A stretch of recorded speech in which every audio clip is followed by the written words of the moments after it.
Hello பீபர்ஸ், welcome to filmi craft. நான் உங்கள் அருண். இந்த எபிசோடில் ஸ்வீட் ஆர்ட் படம் எப்படி இருக்குது அப்படின்னு தான் இங்கே நம்ம பார்க்க போகிறோம். படத்தில் நம்ம கதாநாயகி ரெண்டு பேரும் காதலிக்கிறாங்க. ஒரு கேர்லெஸ்ஸாக இருந்ததுனால திடீர்னு கடைசியாக பேபி ஃபார்ம் ஆகிடுது. கதாநாயகனுக்கு இந்த குடும்பம் குட்டி இப்படி போட்டு உருட்டுறதெல்லாம் விருப்பமே கிடையாது. அவர் நம்ம பேசாட்டு பிரேக்கப் பண்ணிடலாம், முதல்ல நீ அபார்ட் பண்ணிவிடு அப்படிங்கிறாரு. இந்த பிரேக்கப் பண்ணுறதுலையும் சரி, இந்த குழந்தையை அபார்ட் பண்ணுறதுலையும் சரி கதாநாயகிக்கு உடன்பாடு இல்லை. இதுக்கப்புறம் என்னதான் நடந்தது, இதுதான் இந்த படத்துடைய மொத்த கதையை. இந்த படத்தை பொறுத்தளவுக்கு ரெண்டு விஷயங்கள். முதல்ல ஸ்பாய்லர்ஸ் அஹெட். ரெண்டாவது விஷயம், தயவு செஞ்சு மொத்த விமர்சனத்தையும் பொறுமையாக கேட்டுட்டு அதுக்கப்புறம் பார்க்கலாமா வேணாமா அப்படிங்கிற அந்த காலை நீங்கள் எடுத்துக்கோங்க. இந்த படத்தை பொறுத்தளவுக்கு எங்கள் செல்ஃப் எஸ்டீமுக்கும் ஈகோவுக்கும் ஒரு சின்ன வித்தியாசம் தான். இதை ப்ராப்பராக நீங்கள் புரிஞ்சுக்கிட்டீங்க அப்படின்னாலே பல ரிலேஷன்ஷிப்புக்குள் இருக்கக்கூடிய பிரச்சனைகள் ஈஸியாக சால்வ் ஆகிடும் அப்படிங்கிற அந்த ஒரு விஷயமாகட்டும்.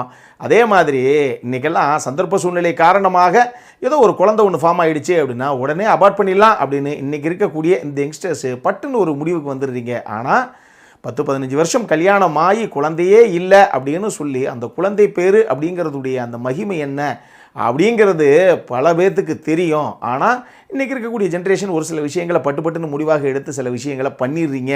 ஸோ இந்த மாதிரி சில விஷயங்களை பண்ணுறதுக்கு முன்னாடி 1க்கு 10 தடவை யோசிங்க அப்படிங்கிற ஒரு மெசேஜையும் சேர்த்து இந்த டீம் விட்டுருச்சு அப்படிங்கிற மாதிரி தான் என்னுடைய புரிதல். இதில் ஆர்ஃபனேஜில் போய் பர்த்டே கொண்டாடக்கூடிய ஒரு சீன் ஒன்று இருக்குது. ரொம்ப குறிப்பிடத்தகுந்த ஒரு சீன் இது. அது எடுத்துக்கிறவங்கள பொறுத்து இருக்குது. அது என்ன அப்படின்னு நீங்கள் பார்த்து தெரிஞ்சுக்கோங்க. இதை தாண்டி இந்த படத்துடைய கிளைமேக்ஸில் காமெடியாக ஒரு சில சர்ப்ரைசிங்கான விஷயங்களை இவங்க விட்டுருக்காங்க. அது கண்டிப்பாக சர்ப்ரைசிங்கான விஷயங்கள் தான். ஆனால் அது காமெடியாக இருக்குமா இல்லையா அப்படிங்கிறதெல்லாம் ஒருத்தரை பொறுத்து தான் இருக்குது. It depends. சினிமோட்டோகிராஃபியை பொறுத்தளவுக்கு பாலாஜி சுப்ரமணியத்துடைய சினிமோட்டோகிராஃபி எந்த அளவுக்கு பளிச்சுன்னு ஒரு ஃபீலை கொடுக்கணுமோ அந்தளவுக்கு விஷுவல்ஸ் எல்லாம் ஸ்டன்னிங்காக ஒரு ரொமான்டிக் ட்ராமா எப்படி இருக்கணுமோ அந்தளவுக்கு ரொம்ப அழகாகவே அவர் விஷுவல்ஸ் எல்லாத்தையும் கன்சீவ் பண்ணியிருக்கார் அப்படின்னு நான் சொல்லுவேன்.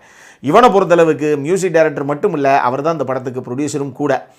ஸோ அவர் அந்த படத்தில் முதல்ல ஐ எம் தேர் ஃபார் யூன்னு சொல்லி ஒரு பெப்பி நம்பர் ஒன்று, ஒரு லைவ் இன் கான்சர்ட் மாதிரி ஒன்று சாங் ஒன்று வரும். அவருடைய லைவ் இன் கான்சர்ட்டுடைய ஃபுட்டேஜஸையும் அங்கங்கே எடுத்து போட்டு ஒரு சில விஷயங்களை மேட்டை கட்டி மேட்ச் பண்ணிட்டாங்க போல தான் தெரியுது. அந்த பாட்டு ரொம்ப நல்லாவே இருந்தது. டுவர்ட்ஸ் கிளைமேக்ஸில் ஒரு எமோஷனல் சேட் வெர்ஷன் ஒன்று வருது. அந்த பாட்டுமே ஓரளவுக்கு நல்லா தான் இருந்தது. ஆனால் அந்த 2 பாட்டு போக மற்ற பாட்டுக்கெல்லாம் பெருசாக இவனுடைய டச்சு அப்படின்லாம் சொல்லிட முடியாது. ரொம்பவே ஓகே ரகமான பாடல்கள் தான். பேக்ரவுண்ட் ஸ்கோரிங்கை பொறுத்தளவுக்கு ஒரு சில இடங்கள் நல்லா இருந்தது, மற்ற இடங்கள்லாம் ரொம்ப ஓகே ரகமான பேக்ரவுண்ட் ஸ்கோரிங் தான் இந்த படத்துக்கு. அந்த கதாபாத்திரத்துக்கு என்ன தேவையோ அதை ரியோ ராஜ் பெர்ஃபார்மன்ஸில் முடிஞ்ச அளவுக்கு புல் ஆஃப் பண்ணியிருந்தார் அப்படின்னே சொல்லுவேன். அதே மாதிரி கதாநாயகியான கோபிகா ரமேஷுக்கும் ஒரு கிரெடிட் கொடுக்கலாம். அவங்களும் அந்த கதாபாத்திரத்துக்கு என்ன கொடுக்கப்பட்டதோ அது ரொம்ப அழகாகவே ஸ்க்ரீனில் கொண்டு வந்திருந்தாங்க. இந்த 2 பேர் போக ஹீரோவுடைய ஃப்ரெண்டாக வரக்கூடிய அருணாச்சலேஸ்வரர் ஆகட்டும், அதே மாதிரி அவருடைய லவ்வராக வரக்கூடிய ஃபௌசி ஆகட்டும், ஹீரோவுடைய அக்காவாக அந்த டாக்டராக வரக்கூடிய அந்த ஆர்டிஸ்ட், அவங்க பேர் எனக்கு தெரியல, அவங்க ரொம்ப நல்லாவே அந்த கதாபாத்திரத்தை புல் ஆஃப் பண்ணியிருந்தாங்க. இது போக ரஞ்சி பணிக்கர், சுரேஷ் சக்கரவர்த்தின்னு சொல்லி பல ஆர்டிஸ்ட்டு அவங்க கொடுக்கப்பட்ட கதாபாத்திரங்களை நீட்டாகவே ஸ்க்ரீனில் கொண்டு வந்திருந்தாங்க. இதெல்லாம் ஒரு பக்கம் இருக்கட்டும். இந்த படத்தில் கதாநாயகனுக்கும் கதாநாயகிக்கும் இடையிலான அந்த காதல் அப்படிங்கிறது எங்கேயும் பெருசாக அழுத்தமாக சொல்லப்படவே இல்லை.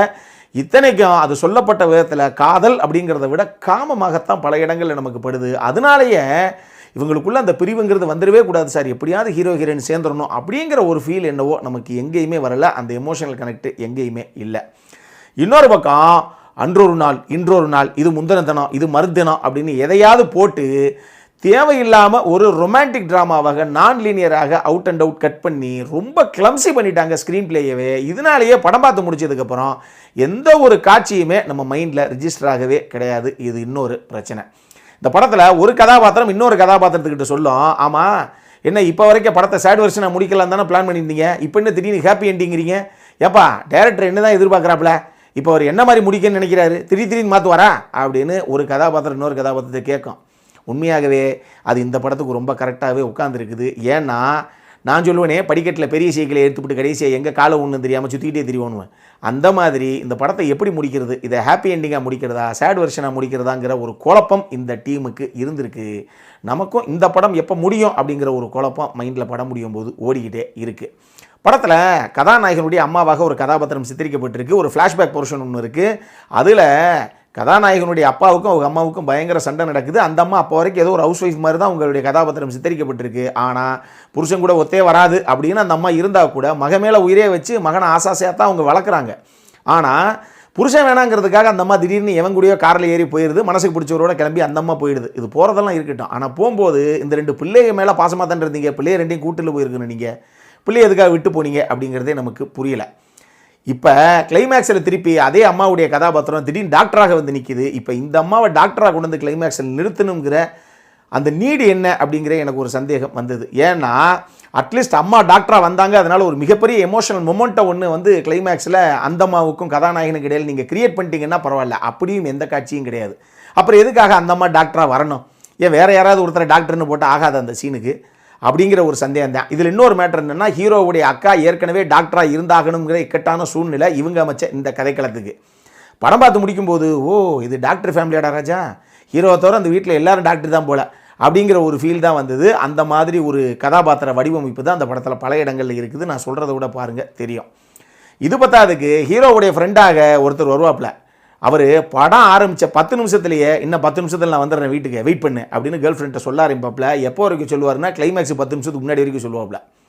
ஒரு கட்டத்துக்கு மேலே நான் கிட்டத்தட்ட ஒரு 40-50 தூரம் சொல்லியிருப்பார் இந்த படத்தில், அந்த 10 நிமிஷத்தில் வர்றேன் அப்படிங்கிற டைலாக்கையே. படம் முடிஞ்சதுக்கப்புறம்லாம் இவருடைய கேர்ள் ஃப்ரெண்டுக்கு இவர் மேலே கோவம் வருதோ இல்லையோ தெரியல, நமக்கு பயங்கர காண்டாகி போயிடுது. எப்பா என்னதான்ப்பா சொல்ல வரீங்க, இப்போ 10 நிமிஷம் படம் ஃபுல்லாக 10 நிமிஷம் போகும் அப்படிங்கிற ஒரு யோசனையும் நமக்கு வரத்தான் செய்யுது. மொத்தமாக இந்த படம் எப்படி இருக்குது அப்படின்னு கேட்டிங்கன்னா, நம்மளை பொறுத்தளவுக்கு ஒரு பிலோ ஆவரேஜ் வாட்ச் தான் இந்த ஸ்வீட் ஆர்ட். அடல்காரனை பொறுத்தளவுக்கு இதில் பெருசாக அப்படி எந்த சமாச்சாரமும் கிடையாது. அப்படியே இருக்கிற மாதிரி இருக்கும், ஆனால் எதுவும் இருக்காது. அந்த மாதிரி தான் ஒரு படம் இது. அதனால் பார்க்குறேன்னா ஃபேமிலியோடு பார்க்கக்கூடிய ஒரு படம் தான் இது. இந்த படம் இன்றைக்கி தியேட்டர்ஸில் வெளியாகிருக்கு. அப்புறம் என்ன, இதே மாதிரி இன்னொரு வீடியோவோட அடுத்த முறை உங்களை சந்திக்கிற வரைக்கும் இட்ஸ் அருண் சைனிங் ஆஃப்.